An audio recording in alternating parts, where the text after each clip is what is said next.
Okay, this is the intro to the recording for the archive for the Friday night Bible study, and for the 28th day of December 2018. We'll give the Hebrew date when we go live. I'm doing something kind of strange tonight. I was out of recording space for where we've saved this recording, and at the same time I'm going live and recording. We're moving a whole hunk of files over to the cloud. So I hope that doesn't throw us. But anyway, let's go ahead. We will begin. We'll go live as soon as we get a green light from Facebook Live.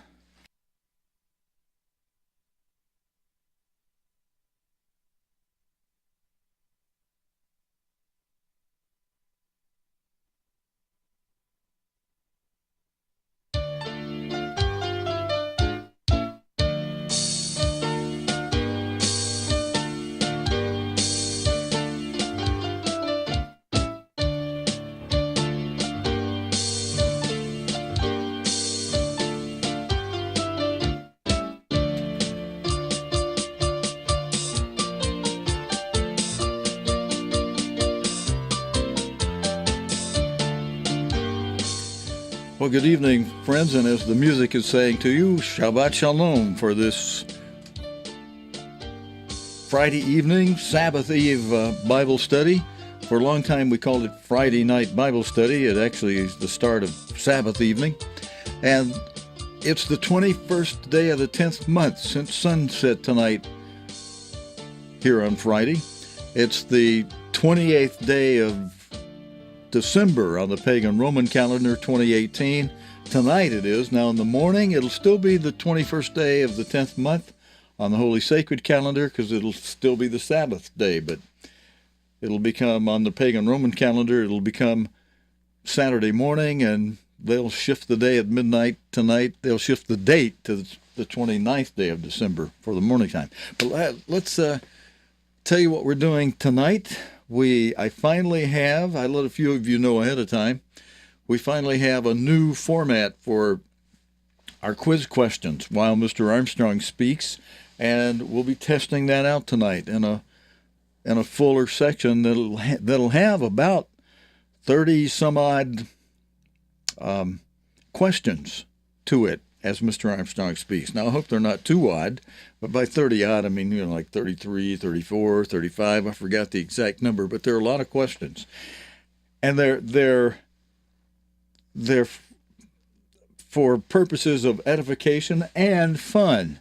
And if you take my encouragement to go online and down in the comment section down below, if you're watching live on Facebook Live, or even if you're watching from an archive recording on Facebook later, the comment boxes are still open. You can still comment as it goes, and there's no really wrong answer. I mean, well, yeah, I guess there could be a wrong answer, but I mean, you don't have to get Mr. Armstrong verbatim exactly.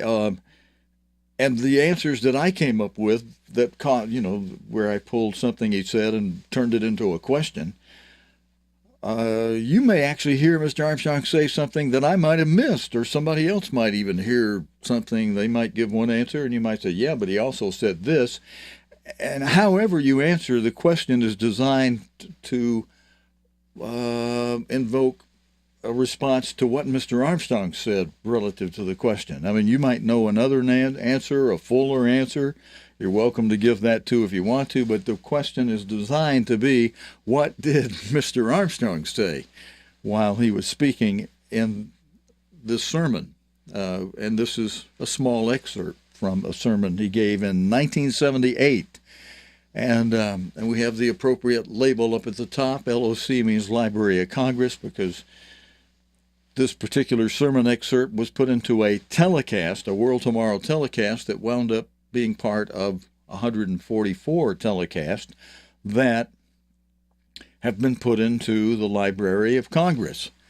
And so we've got the label for that, and the recording. It's a recording from 1978.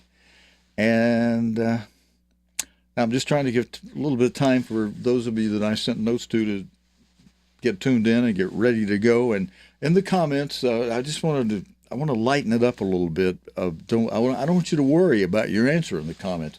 Nobody's going to come back and grade you. You can even change your comment later.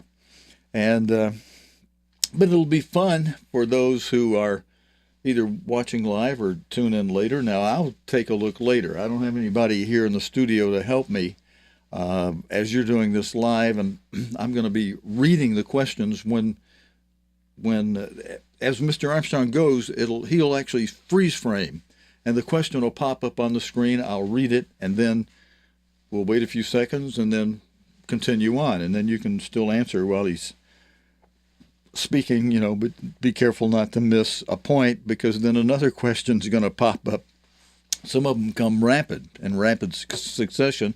And some of them, there's maybe a half a minute or a minute between questions, but we're trying this new thing tonight, and I'm wide open for input from some of you, especially Dale, Patrick, who may wind up helping me in studio at some point in time. And we can, we may be able to shape this into something that's very workable. I've already found out this by just sitting down and listening and coming up with questions. As I often have been anyway at Mr. Armstrong speaking, I was amazed at how many things he packs into a few minutes of speaking. And anytime he's speaking around toward the end of 1970, early especially, and into 1980, the early 80s, he's speaking at the culmination of 50 years since God began calling Mr. Armstrong and training him and teaching him and opening his mind to truth and giving him research opportunities, 6 months at that library up in Eugene, Oregon, as he was trying to save his marriage and determine whether, one, God exists, and two, do we really have to keep the weekly Sabbath, which turned into, after 6 months, toward the end of it, when he thought some Seventh-day Adventist dissident had found something in Colossians that poo-pooed the whole thing about our having to keep Sabbath during the New Testament church era times. And come to find out, he went home to his wife saying, well, honey, not only did, after I followed your all-night prayer suggestion of looking up the original Greek word in Colossians 2:16, and not only as a result of that do I find that confirms we do keep the weekly Sabbath, but more. It also confirms we should be keeping the annual Sabbaths. And Mr. Armstrong and his wife did for 7 years by themselves, nobody else willing to join them. The group they had been fellowshipping with, that Mr. Armstrong had even been given preaching opportunities to speak before their groups, when he tried to tell, and doing some writing for their publications, Bible Advocate and other things that the Sardis era Church of God was producing. When he introduced their leadership to the fact that, fellows, we should be keeping not only the weekly Sabbaths, but the annual Sabbaths, they rejected that. But Mr. Armstrong, God opened up 19 members to become the first members of the Philadelphia era of the church back in 1933. He continued to work with the Sardis era, even preaching at some of their congregations and alternating every other week with another man for some 7, 8, 9 years. And then the Philadelphia era began to grow because God was blessing it because of Mr. Armstrong's being responsive to the truth about keeping the annual Sabbaths. And the other group becoming a half-dead church. They still do something now, but it's just kind of like a, old dog. Lays around and sleeps most of the time. It's just kind of half alive, half dead. And God warned that church about that church era about becoming dead because they failed to be hot. They failed to keep everything. They failed to observe everything. They rejected a truth that God was giving them through his end-time apostle Herbert Armstrong, which they themselves in their paperwork for his initial ministerial credentials, even referred to Mr. Armstrong as an apostle, a man sent from God. But let's go to him. Now, if you're ready to go, and I hope as many of you that are on board here with us, I'm not able to see who's online right at the moment, but if there are a few of you live, or if you're watching later on our archive recording, I hope as the questions come up, you'll feel free to say, yeah, hey, I can answer that. I know what he said, blah, blah, blah, and punch it in there. And see how close to what he said you can get, and the others can see that too. And, without tearing anybody up, feel free to, if somebody gets it off a little bit, to tell them, well, that's what he said, but he said, he really said it this way instead of that way. You can do that back and forth if you're doing that with love. And give a person a chance to even change there. Well, okay, let me change. I'll change what I said then. You're right. But let's have fun with it. Let's be edified by it. God certainly trained Mr. Armstrong, and after 50 years, the truths that he knows and that he can speak in just a few words. There's a lot, as you'll kind of see from the number of questions. Some of the questions you might say, well, Steve, that's kind of a really simple question. Well, I threw some simple ones in to make it easy to say, well, yeah, blah, blah, blah. There's one or two that may be a little more complicated or a little harder to answer. You may have to think a little more for one or two of them that are going to pop up here. But let's have the proper kind of Sabbath fun with it. Let's get the edification from it that we can get. And I think I've beat you over the head enough with what I'm doing with the quiz. And let's go to Mr. Armstrong. I'm going to pull him full screen forward, first of all. And, yep, looks like, but what happened to our closed captions? It's supposed to have closed captions up at the top of this. Oh, so I see. Wait, they haven't been on here. Okay, they're here on this screen. When I went to 5...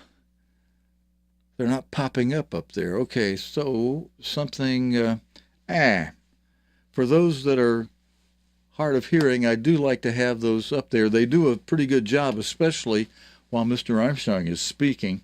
If I'm able to figure out real quickly why it is those are not appearing up there. All right, I do see them appearing on one of the shots. I can fix this in about a minute if you'll just don't mind being patient with me here before we start Mr. Armstrong. I need to go down to a bank of shots where I see the captions up above, in that space up above Mr. Armstrong. And let me look at that. All right, and there, okay. Display 1. TPM 4600, that's 48. Okay, I see where that is in that shot, I think. Now, when I come to this shot, I need to put this up for just a moment so I can see where that is. I see it over here. I'm going to leave Mr. Armstrong up while I see if I can just punch that in real quick. Okay, I see we need to punch that up instead of 3248 and turn it on. Let's see, did this get it? Oh, something's up there. Okay, it's up there. You see some letters coming in real tiny up there at the top. So I just need to go in on that and make them bigger. I think, let's see. Okay, just pull them out that way. I hope I can do this real quick. Let's see. I wish I'd have caught this before we came on, but I didn't. Let's see. Okay, I'm let's see, not that way. It should go. from the bottom. I think we can still maybe make that bigger. Oops, not this way. See, this is the side. I can cut off that. That's okay. Yeah, if we make it like that, and then I'll trim the bottom right here. Just bear with me. I almost got it. Let's see. And then if we can make it wider up here like this and trim, or not trim that. Let's see. And then not make it so wide. All right, we'll be ready. We'll start this in just a moment, I think. Let's see. Bring this one in. Okay. All right. We've got the closed captions at the top. I think that's where they should be. Let me just try. Let's see. Up and down. Or this up and down. Let's see. That's where it should be, right there. And it needs to be not so wide. Let's see. Not so wide means this one. And then we can move this over. All right. Thanks for your patience with me. I hope you're being patient with me, friends. Okay, because this will help. And then the left side button is right there. All right. It's not perfect. The alignment. Let's see. Just left and right. I could probably pull it over just a hair this way. Okay, but that's up there for those of you who want to have and appreciate having the closed captions. All right, we got it on top. I'm just going to come back out and smile at you for a moment and say, okay, now we're going to go in. We got the closed captions up there working. And Mr. Armstrong, we're ready. I think we're ready for you, sir, if you're ready for us. Let's go to God's end-time apostle, Herbert Armstrong, with a sermon expert from 1978 with some quiz questions as we go. He will stop for the question, and hopefully some of you can bang out an answer in the comments and have a little fun with that. All right, here we go. God's end-time apostle speaking from 1978, Herbert W. Armstrong.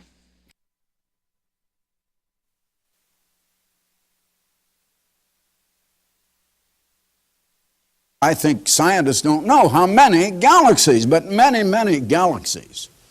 And it's just so vast and so great that the human mind will hardly conceive it. But God is so great that He created everything. He created all of that. And He created it for a purpose. And He created it to be used. And yet these planets have never been used. Okay, brethren, Scientists don't know how many galaxies. And you can see. Many galaxies. Okay, all right. I've got a monitor on that's coming in delayed there a little bit. Let me plug that up. The first question on the screen: what has God created as part of the many galaxies that exist that have never been used? Now, he just said the answer during this a few seconds ago. We'll give you a few seconds to give an answer in the comments, and let's go on. Well, as I said, this earth was the proving ground for the angels then, and is the proving ground for man now. All right, and you see question number 2 is up on the screen. This earth was designed to be what kind of a special ground for mankind? He just said it. It starts with a P.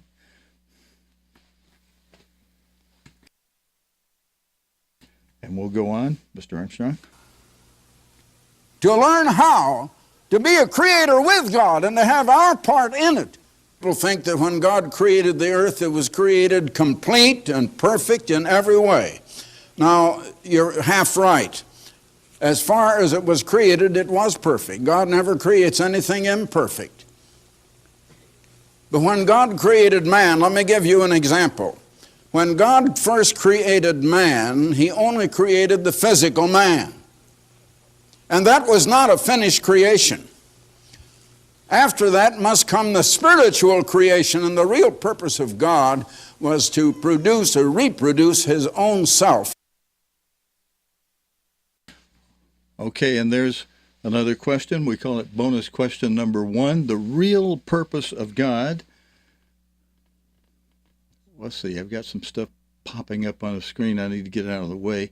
Was what? The real purpose of God was what? Bonus question 1. And instill within man His holy and righteous character. Now, God set before the angels, for example, His own way, His own truth, but they didn't follow it.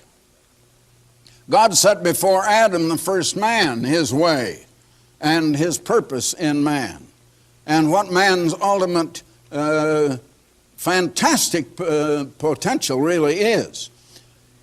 But Adam had to resist Satan, and he didn't do it. He rejected God. Well, I'm coming to that a little later.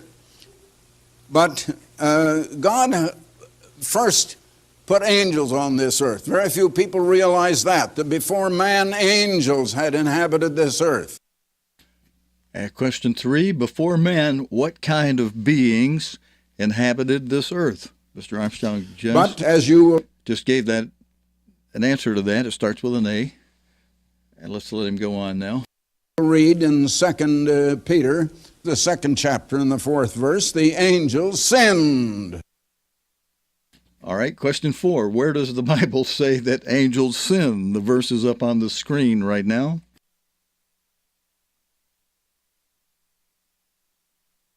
However, when He created the earth, the angels shouted for joy because it was to be their home. Question 5. What did the angels do when God created the earth? Mr. Armstrong just gave the answer. They blank, blank, blank.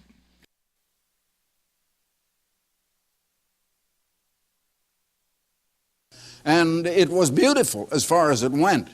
But it was, I said, it was not complete. And just as in man was complete as a physical being, but the spiritual creation is still going on in human beings, at least in a few. All right, in question 6, although God completed the physical creation of mankind, what kind of creation in man, at least in a few, is still going on?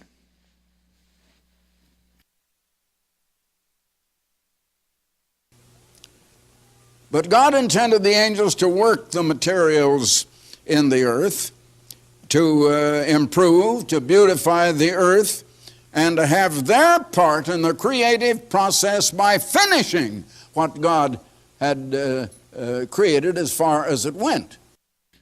Question 7 on our quiz. What did God first intend for angels to do that He now intends for man to do?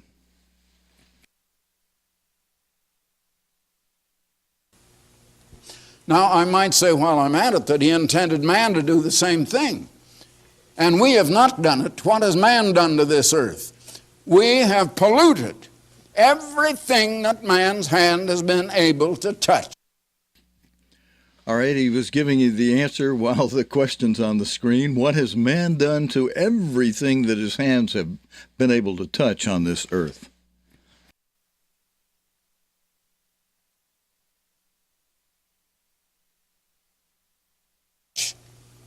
Everything of God's creation that we have touched, we've polluted the atmosphere of the air. We've polluted the waters of the rivers and the lakes and the seas and the oceans.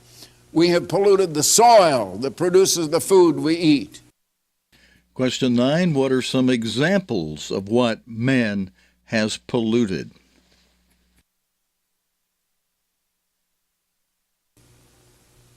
We have degenerated everything that God has let us have anything to do with when He intended us to improve it. But as I said, the angels rejected the government of God. Question 10, what government did the angels reject? They became resentful, and so they rebelled. Question 11, after the angels became resentful, what did they do? And he just said they became, it starts with an R.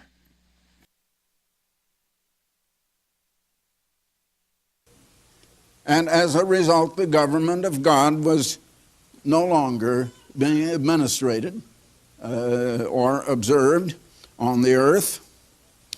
Now, God had set on the throne of the earth over the angels a super archangel named Lucifer. I've mentioned this time and again in preceding programs. And that's question 12. What was the name of the super archangel that God set on the throne of the earth over the angels? Now, his original name, Lucifer, means shining star of the dawn. It means one who brings light and truth. But instead of bringing light and truth, which God had given him, he fed his angels on just the opposite. And that's question 13. What's the meaning of the original name of Lucifer?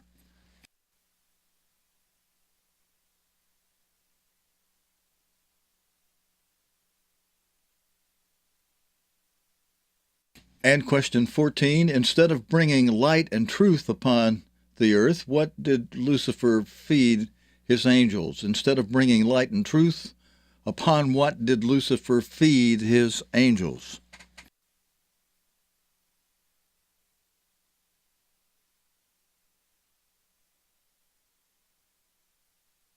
On resentment and bitterness and on rebellion. And so there was a rebellion. As a result of that, something that I know and that God has revealed and that I imagine there isn't one person in 10 million that knows or understands. All of the planets, like our planet, like our moon, like the planets of our solar system, like Mars, Jupiter, Saturn, and so on, have gone into a state of decay. Now, decay is not an original created state. Decay is something that has had to happen by deterioration. It takes time to produce decay, so it is not the way God created originally. I knew that if we ever got cameras down on one of these planets, what we would find.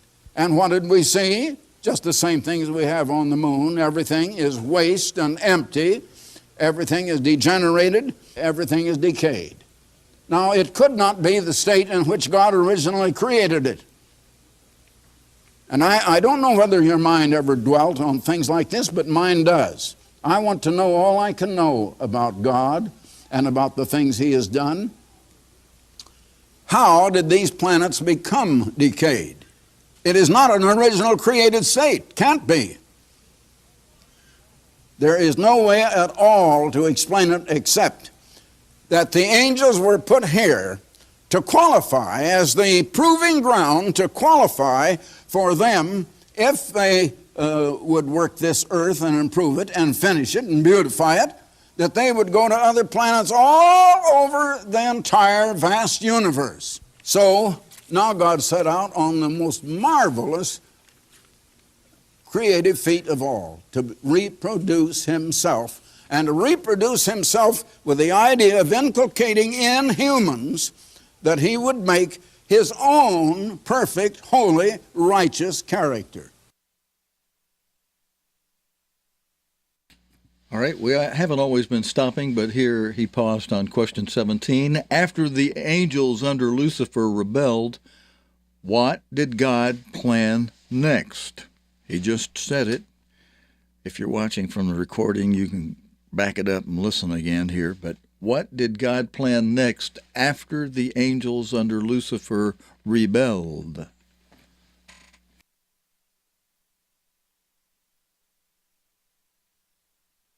So that we then could go and do what the angels had failed to do and what they might have done. And I have shown you on other programs that the almost incredible, unbelievable potential for human beings is that we are to finish the creation of planets all over the vast universe, so vast that you can't conceive it. Question 18, what did Mr. Armstrong describe as the almost incredible, unbelievable potential for human beings?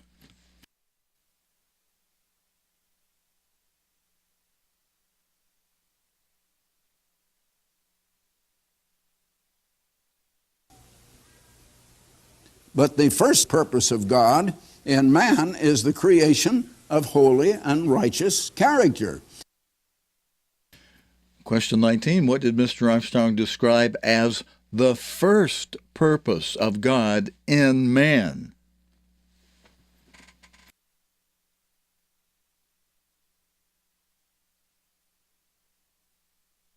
And that must come from God, but it must come with our own decision. And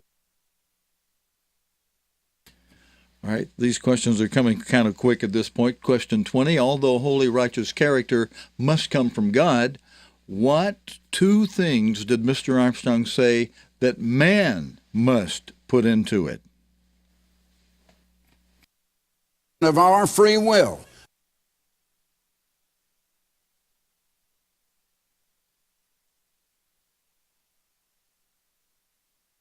And we must make that decision. Well, now chaos and decay had come to the earth, but if you turn to the 104th Psalm, and I mention this quite often, where in the 30th verse, the psalmist writes of God, "Thou sendest forth thy Spirit," that is, the Holy Spirit God sends forth, "they are created, and thou renewest the face of the earth." Quiz question 21. Where in the Bible does God say that he renewed the face of the earth after the sins of the angels?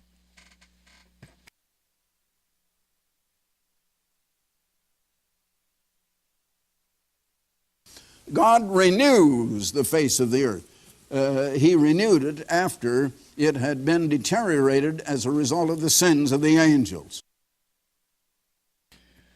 Quiz question 22. When did God renew the face of the earth? After the, well, I shouldn't clue you there, after something.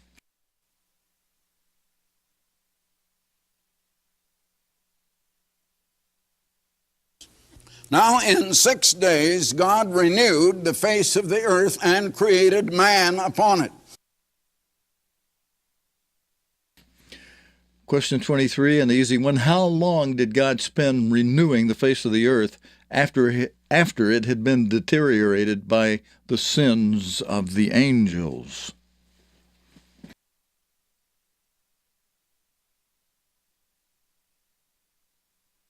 Man was created in the very image of God.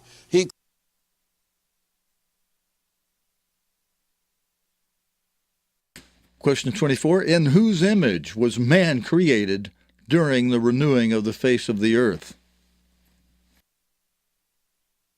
Created animals, each after its own kind. Question 25, in whose image did God create the animals? Cattle after the cattle kind, dogs after the dog kind. But he said, let us make man in our image after our likeness. In other words, let us make man after the God kind. Question 26, in what kind did God make man? After the blank kind.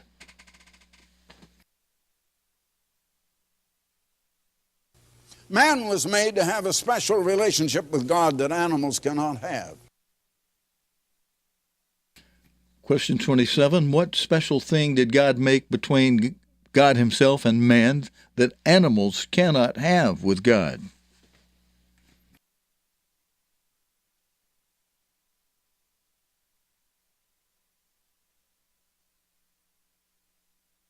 But now, since this earth had a ruler, who now became Satan. His name had been Lucifer, and now his name is changed to Satan, which is rival or enemy or adversary. Quiz question 28. Lucifer's name was changed to Satan, which name means what? What does the name Satan mean?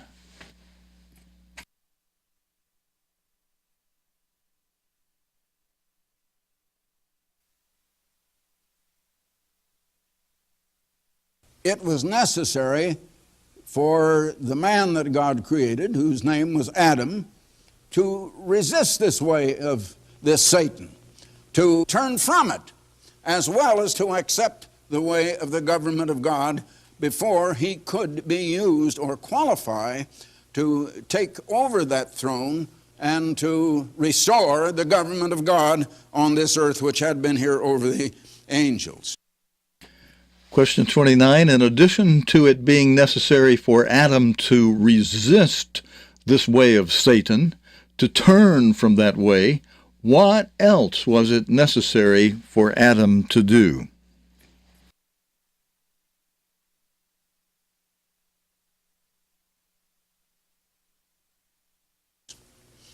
But Adam said, in effect, well, now, look, God, I heard what you had to say. I listened to you first. And I know you didn't let Satan even come to me until after you talked to me and you explained to me all about your way and about your government and so on.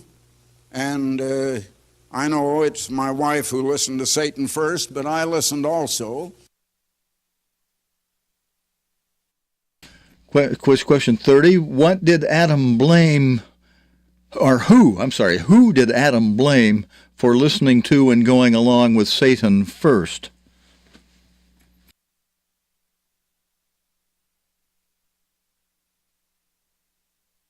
And I have decided that I want you to keep your nose out of my affairs, God. I will make my own mind up of what I think is right and what is wrong. I will decide what is righteousness and what is sin. I will decide what kind of God I want to worship. I know you're my creator, but I reject you as my God. I reject you as the basic source of revealed knowledge.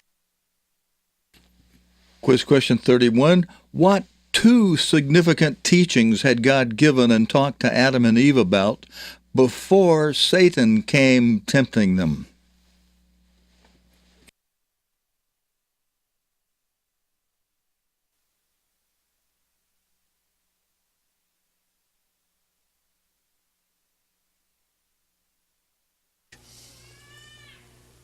And God said, well, you have made the decision, Adam. And therefore, it is your decision, not mine, and I sentence you and those that will come from you who will be the entire human family to 6,000 years of being cut off from me. For 6,000 years you will have no access to me or my Spirit, my Holy Spirit, which could inculcate in you my divine nature, which could inculcate in you my righteousness and my holy and righteous character. Quiz question 34. What are the wonderful things that God's Spirit can inculcate into a person?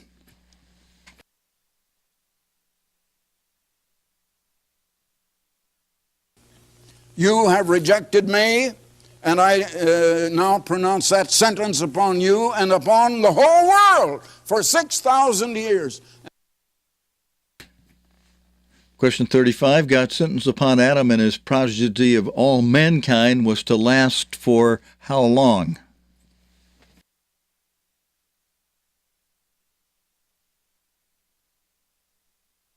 And listen, my friends, that 6,000 years is not yet quite up. It almost is. We're in the last generation of it.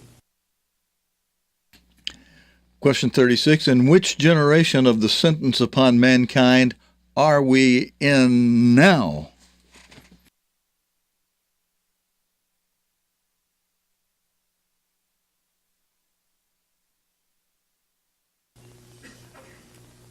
Just think of that. Herbert W. Armstrong will return right after this message. Okay, all right, friends. That was the first section of this sermon excerpt, and what did we come up with? Something like 36 questions, and I see that, let's see, which one of these devices am I able to get going here? I see some of you have been answering them, and bravo. Okay, we just knocked our our player off. I'd like some. Once I have an opportunity to take a look at, some of your responses and so on, I would like to be able to hear from some feedback from some of you, maybe as to how that goes for you.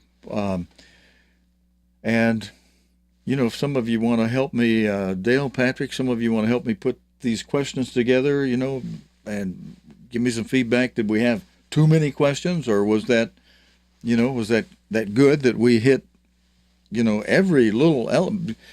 I think you can see from the number of questions. When Mr. Armstrong speaks, there is a lot of detail in what he says.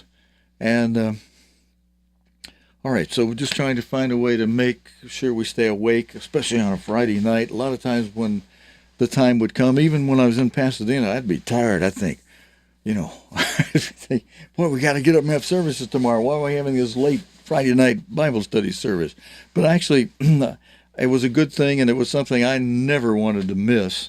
And so for how long has it been now? We've been doing this for just about a year. I've been trying out Friday night Bible studies and trying to find a way to make it for the end of the week when we all may be tired, to make it so that we get the points that that God was giving us through his end-time apostle, and not watering down anything and not compromising anything, but learning. And, God, brethren, I think many of you agree with me on this, that by the time Mr. Armstrong died, God corrected every significant thing that needed to be corrected through him and kept him in the position of the one who sets doctrine. Only an apostle can set doctrine in the church. And, a point that I've tried to stress from time to time is that, look, even with a lot of ministers that were in the ministry for a long time, God has not picked any of them to be his new, I was going to say pastor general first and then apostle. We don't have a new apostle. We had one who claimed that he was an apostle, but he became apostate. He only proved himself to be a false apostle if he was an apostle.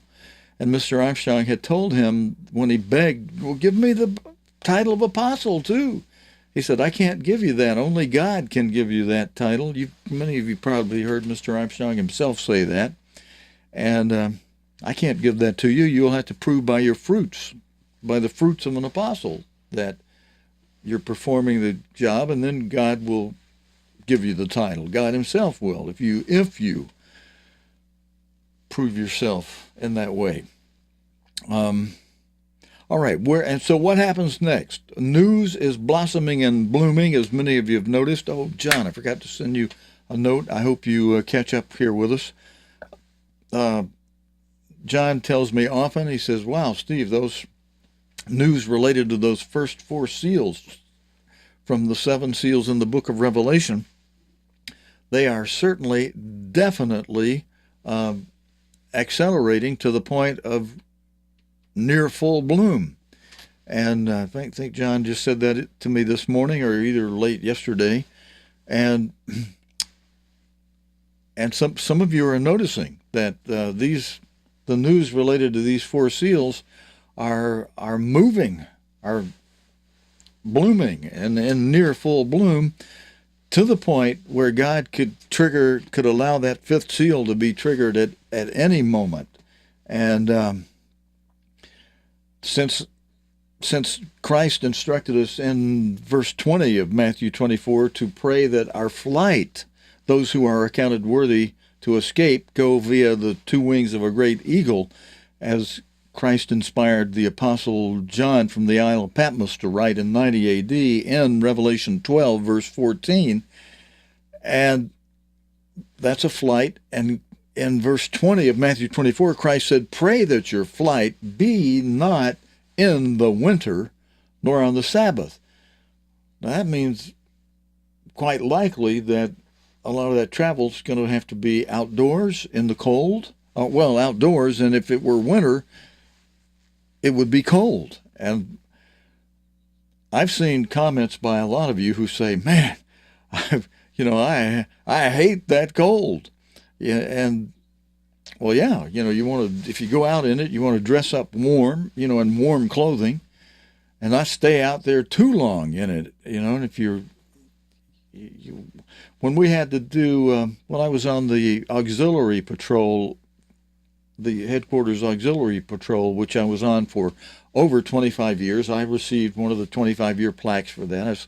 I still have it. It was kind of nice. It was, a lot of sacrifice. The fellows would do that. Our shifts would be anytime on the Sabbath, including shifts from 8 to midnight, midnight to 4 a.m., 4 a.m. to 8 a.m., all around the clock on the Sabbath to relieve the paid auxiliary crew, the volunteer, I didn't mean to say paid auxiliary crew, I meant to say the paid regular security patrol, to give them a break from their regular job of patrolling.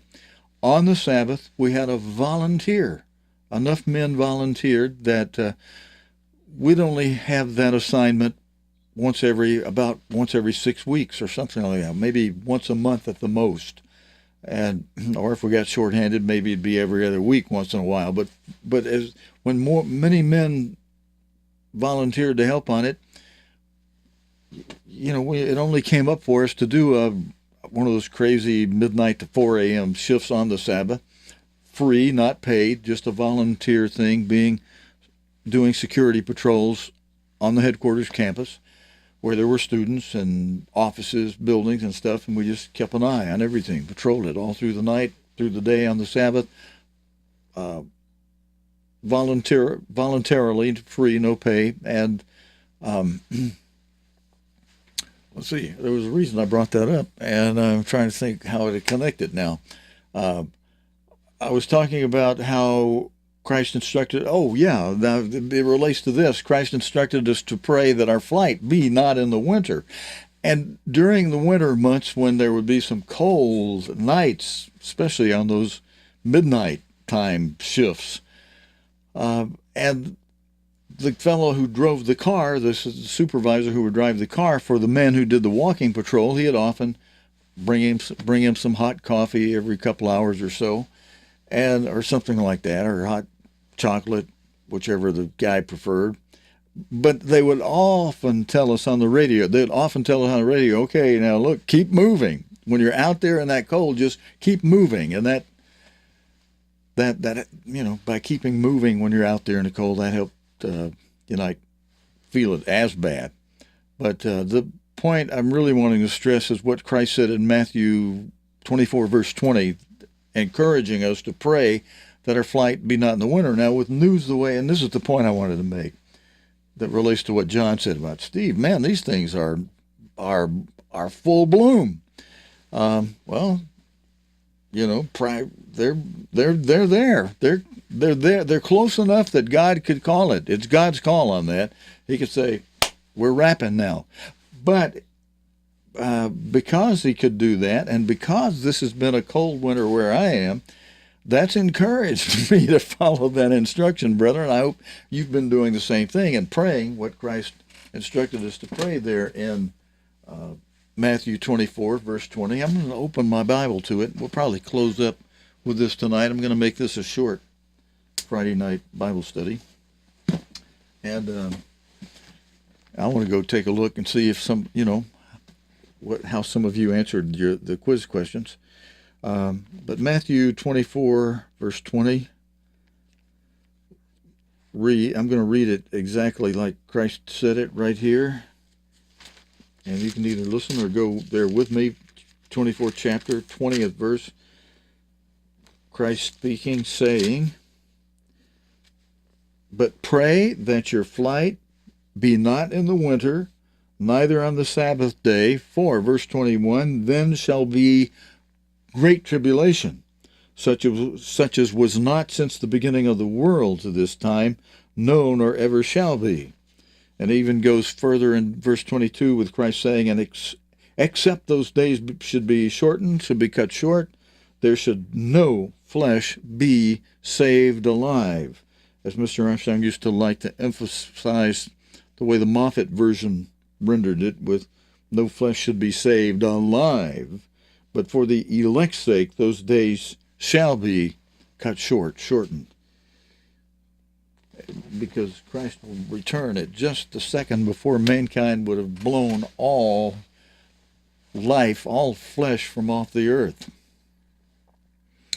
But he, again, just that reminder, he tells us to pray our escape be not in the winter nor on the Sabbath. And that's a good one to heed, because with these things blooming the way they are, you know, God may be sitting on the edge of his seat, ready to say to Christ, let's wrap it. Let's let that fifth seal open up.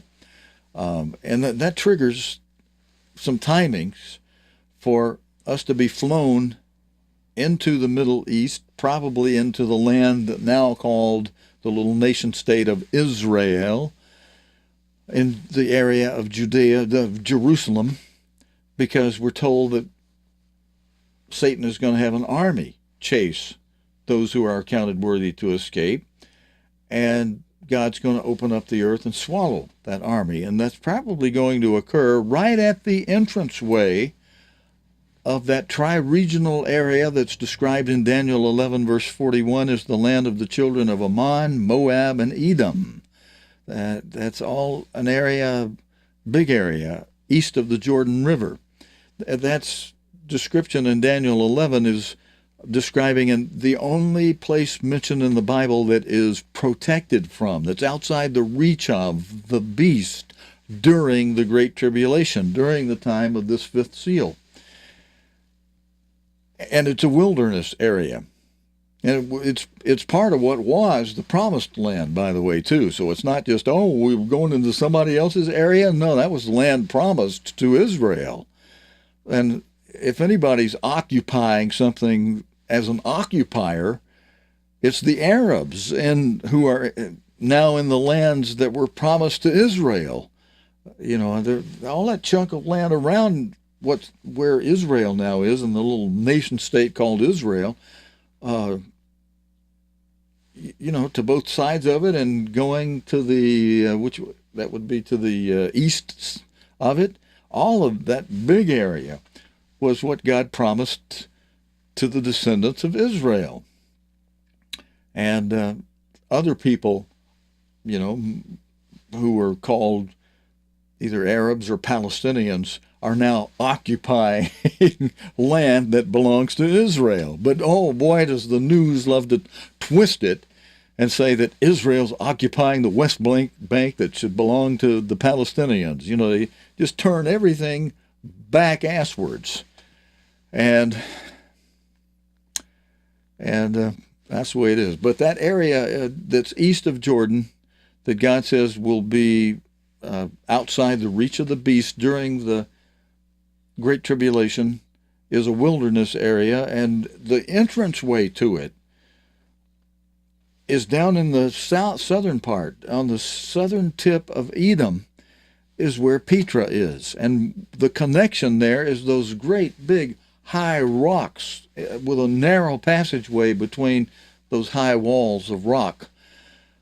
Reminded God's end-time apostle, Mr. Armstrong, it reminded him of the gelled-up walls of the Red Sea when ancient Israel was marching through as Moses held up his staff, and then Pharaoh decided to send his army charging after them to retake them. But God had otherwise in mind and protected ancient Israel and let the gelled walls of the Red Sea start to leak and muddy up the bottom, so the chariot wheels and the horses got stuck, and Pharaoh's army got stuck. And when the last of ancient Israel had gotten out of the waterway, God let the walls of water come crashing down on Pharaoh's army.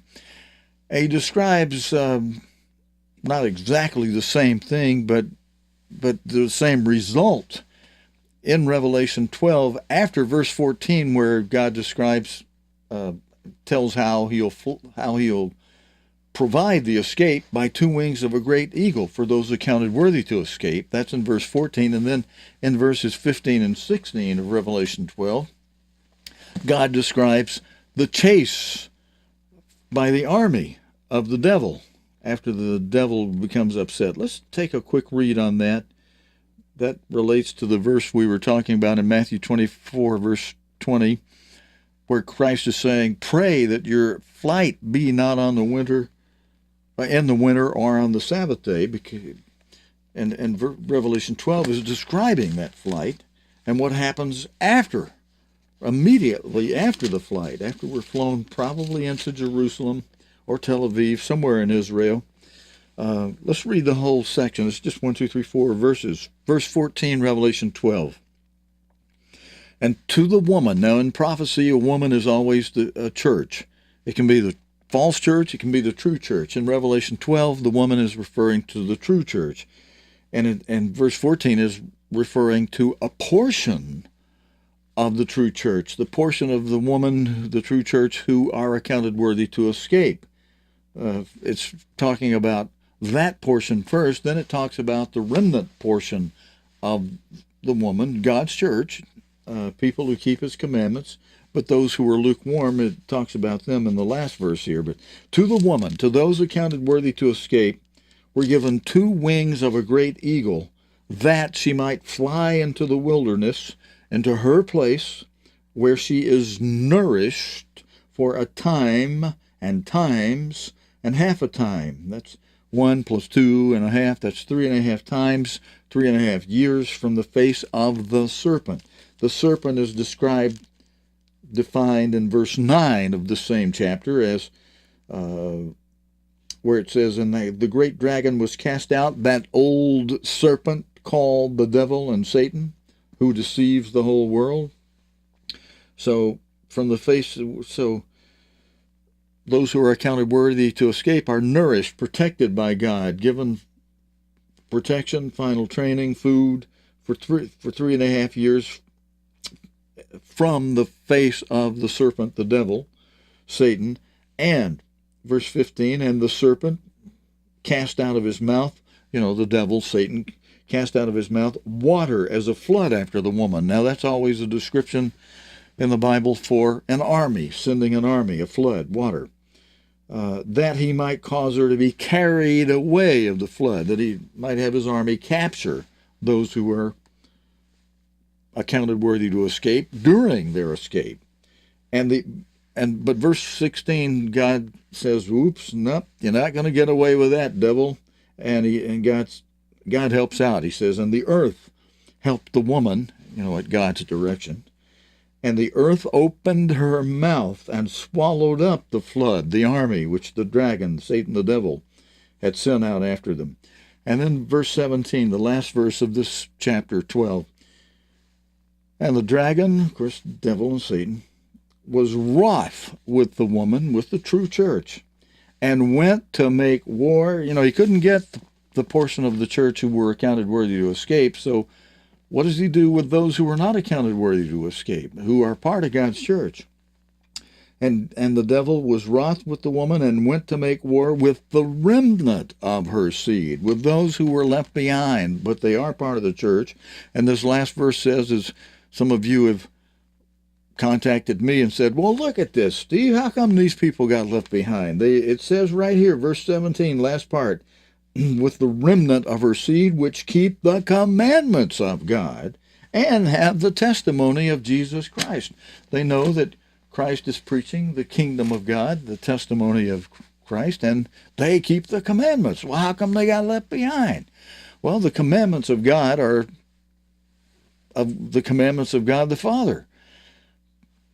The part that makes them lukewarm especially is the words Christ spoke in Luke 21:36, which gives us the criteria that's over and above keeping the commandments, by which God the Father and Christ determine who are hot and who are accounted worthy to escape. Because after telling you what to do in Luke 21:36, after telling you the criteria, the 2 criteria points, which are to watch what? Well, he's just been describing these seals in plain language, so he's saying watch them. And then he gives you the second part, and not just watch, but watch and pray without ceasing.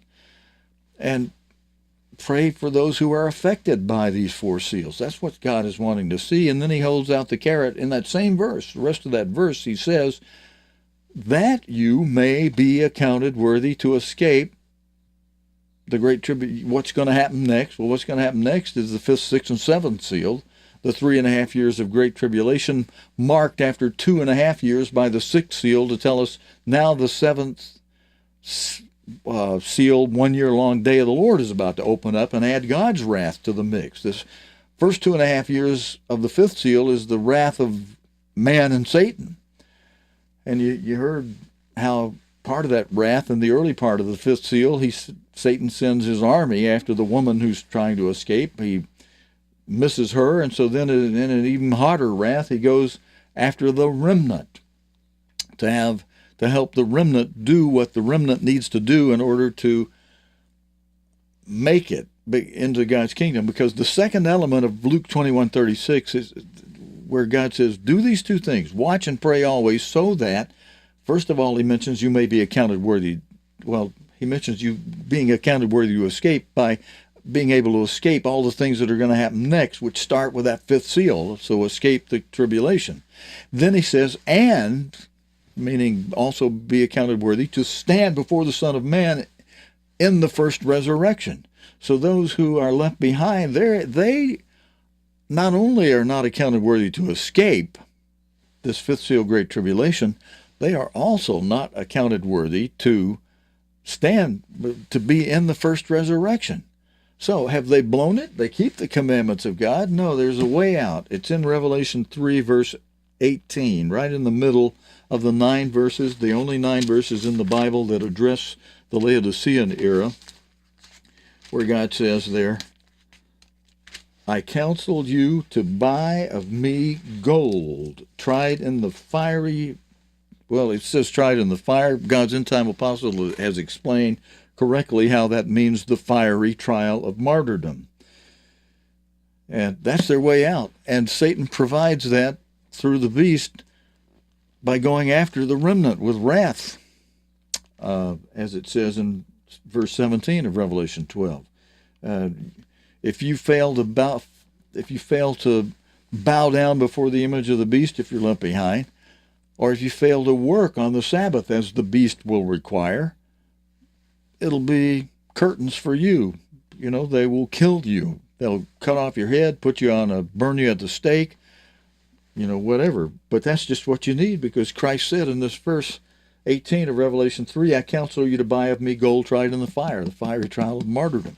Now, hopefully I'm preaching to the choir and you won't need this because you're watching and praying, as Christ said do in Luke 21:36, and you'll be accounted worthy to escape on 2 wings of a great eagle, a symbol probably for modern jet aircraft, but God does keep the option. He could do it literally like he did with Jonah and a great fish.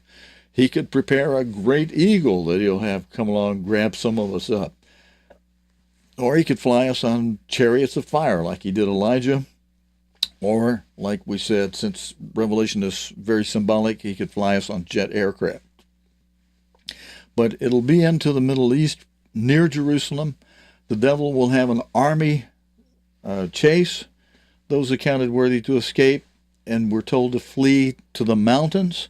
The mountain range there in that protected area is the southern tip of Edom, where Petra is, and those big rock walls. And that fits what describes is going to happen. That's why Mr. Armstrong mentioned Petra, even though Petra is not mentioned expressly in the Bible. Petra is an area that's part of Edom that is mentioned in the Bible, that's mentioned as part of the tri-region area that's protected from the beast during the Great Tribulation.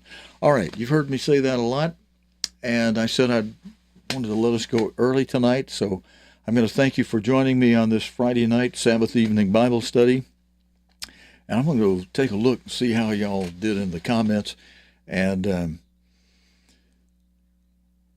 I'll plan to be back here tomorrow morning with the AM service to the U.S., PM to the UK at 9:30 a.m.